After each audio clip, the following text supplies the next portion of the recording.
গোলমালের পেছনে অন্তর্বর্তী সরকারের দায়টা বেশি। এই কমিশনে কোনো নারী প্রতিনিধি ছিল না। বলা যায় যে এটা স্বৈরাচার ঠেকানো সংস্কার। এই গণভোট, সংবিধান সংস্কার, জাতীয় ঐকমত্য কমিশন, জুলাই সনদ ইত্যাদি নিয়ে এই গোলমালের পেছনে অন্তর্বর্তী সরকারের দায়টা বেশি। বিশেষ করে তারা যে জাতীয় ঐকমত্য কমিশন করলো, সেই ঐকমত্য কমিশন অর্ধেক আমাদের বাংলাদেশ জনসংখ্যার অর্ধেককে প্রতিনিধিত্ব করেছে।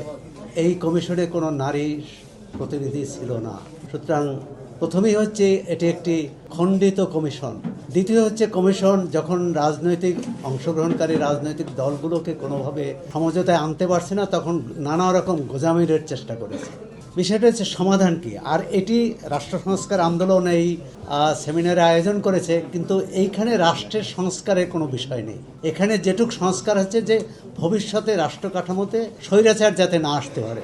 বলা যায় যে এটা স্বৈরাচার ঠেকানো সংস্কার। তো স্বৈরাচার ঠেকানো সংস্কারের তো অনেক পরের বিষয়। আসলে রাষ্ট্র কিভাবে পরিচালিত হবে, তার মৌল কাঠামো কী হবে, মৌল নীতি কী হবে, ভূমি সংস্কার হবে কিনা, শিল্প সংস্কার হবে কিনা, অর্থনৈতিক সংস্কার হবে কিনা, জনজীবনের ভাগ্যের উন্নয়ন ঘটবে কিনা, এর সঙ্গে কিন্তু এই জুলাই সনদের কোনো সম্পর্ক নেই। জুলাই সনদের এর কোনো কথা নেই। কথা হচ্ছে যে বাংলাদেশের রাষ্ট্রটা পরিচালিত হয় ৫% মানুষের, বাংলাদেশের রাষ্ট্রের সাথে ৫% মানুষের সম্পর্ক, যোগাযোগ। ৯৫% মানুষের কোনো সম্পর্ক নেই।